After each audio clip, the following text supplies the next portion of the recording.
आज फिर मीडिया के सामने। बताओ क्या।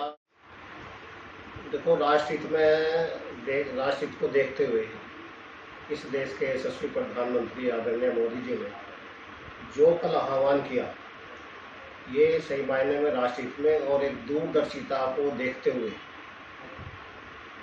आह्वान किया गया है।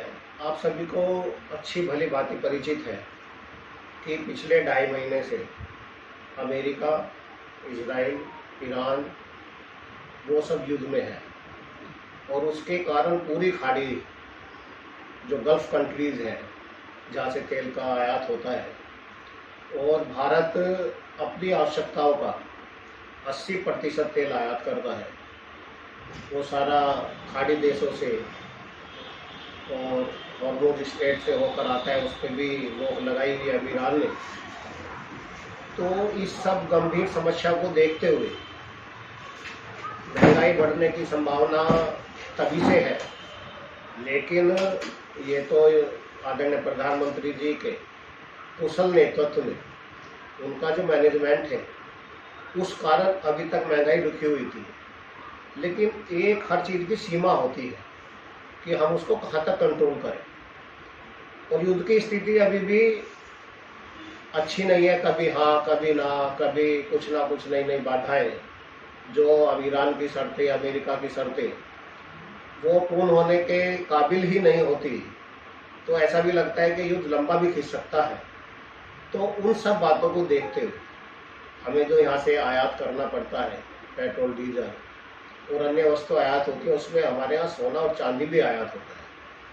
करीब 800 टन प्रत्येक वर्ष भारत इंपोर्ट करता है गोल्ड का और 8,000 से 10,000 टन चांदी का इंपोर्ट करता है भारत। और ये दोनों चीज़ें ये एसेंशियल आइटम्स नहीं है। मनुष्य को सबसे पहले रोटी, कपड़ा और मकान उसकी आवश्यकता होती है जी। और ये लग्जरी आइटम है। इसमें बहुत से लोग निवेश भी करते हैं अपना एक सेफ्टी पॉइंट से और उससे। और ज़्यादातर विदेशी जो भी लेन देन है इंटरनेशनल व्यवस्था होने के कारण वो सब डॉलर में होती है। और आप देख रहे हैं इसी कारण डॉलर रोज बढ़ रहा है। और पेट्रो डॉलर, भाई पेट्रोल आप कोई भी किसी भी देश से खरीदे उसको डॉलर में लेना पड़ेगा। आप देखिए 2.5 महीने पहले जो एक बैरल क्रूड ऑयल हमें 60 से 65 डॉलर में मिलता था, आज उसका रेट 115 से 20 डॉलर है, करीब करीब डबल रेट। जी। तो जब हमें इतना डॉलर देना पड़ेगा तो कहाँ से आएगा? और कोई भी देश का प्रधानमंत्री जो केवल राष्ट्र के बारे में चिंतन करता है, जितना इतिहास है पिछले 25 वर्षों से 24/7,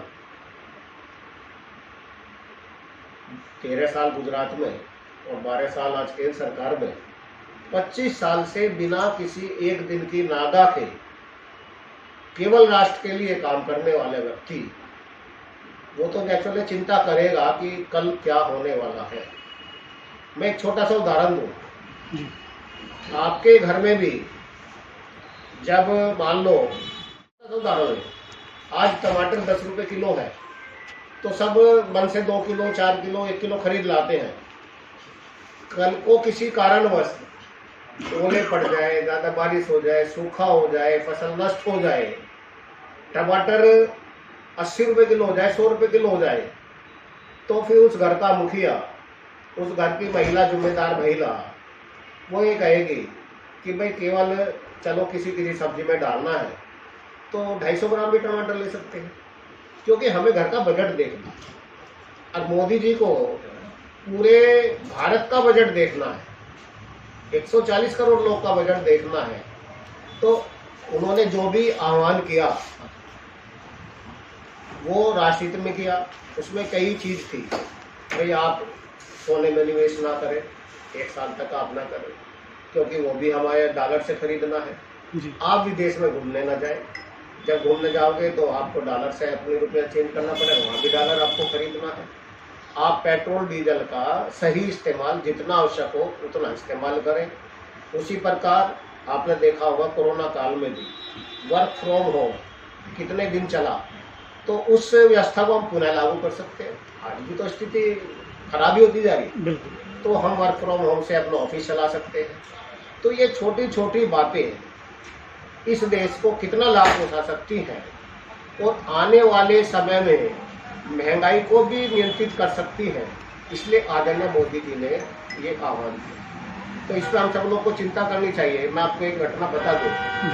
जब इस देश के प्रधानमंत्री लाल बहादुर शास्त्री थे, तो उस समय हमारे देश में गेहूं की कमी थी, जो हमारे सब लोगों को पूर्ति नहीं हो पाती थी। तो उस समय भी आदरणीय प्रधानमंत्री जी ने, उस समय लाल बहादुर शास्त्री जी ने इस देश की जनता से आह्वान किया कि आप सप्ताह में एक दिन का व्रत रखें, और उसको सहर्ष हमारे देश की जनता ने राष्ट्र हित में स्वीकार किया। और देखिए, हर चीज के पीछे केवल एक ही लाभ नहीं होता, अन्न की तो पूर्ति हुई ही, यानी आप समझिए अगर एक दिन आपने फास्ट रखा हफ्ते में, तो 15% आपके अन्न की बचत हुई। दूसरा, जो हमारी मशीनरी है, जो हमारा शास्त्र भी कहता है उपवास और व्रत को, कि हमें हफ्ते में कम से कम एक दिन रखना चाहिए, ताकि जो मशीनरी है जो 24 आवर्स काम करती है, उसको अगर रेस्ट मिलेगा तो आपका स्वास्थ्य, आपका पेट, वो भी अच्छा होगा। तो उसके कई मल्टीपल लाभ हैं। इसी प्रकार इस तरह के अगर हमारी विदेशी मुद्रा बचेगी, हमारी आर्थिक स्थिति सुदृढ़ होगी, और हम उस पैसे को, जो भी आयात की महत्वपूर्ण चीज़ें हैं जो हमारे लिए एसेंशियल है, पेट्रोल और डीजल है, हम उसका वहाँ भी इस्तेमाल कर सकते हैं। और दूसरा, हमारे भाई जो हमारा देश है, हम तो फिर आत्मनिर्भर भारत की बात करते हैं और स्वदेशी की बात करते हैं, तो हम क्यों विदेश में घूमने जाए भाई? हमारे पास तो आज दुनिया के सबसे ज़्यादा खूबसूरत, सबसे ज़्यादा अच्छे हमारे पास प्लेसेस है घूमने के लिए।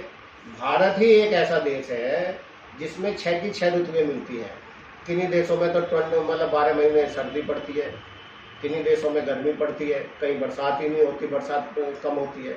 लेकिन आप हिंदुस्तान के 12 महीने में गर्मी का भी आनंद ले सकते हैं, सर्दी का भी आनंद ले सकते हैं। चेरापूंजी मेघालय में चले जाएं तो वर्षा का भी आनंद ले सकते हैं।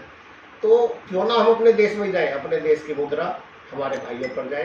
तो ये एक आह्वान राष्ट्रहित में है, और इसको सभी लोगों को मानना चाहिए।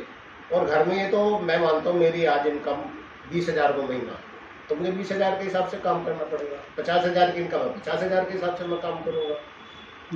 तो इसमें कहाँ बुराई है? आज विपक्ष चिल्ला रहा कि भाई अर्थव्यवस्था फेल होगी, मोदी जी फेल हो रहे हैं, क्या हो रहा है। अरे मूर्खो, इस समय का लाल बहादुर शास्त्री जी गलत थे है?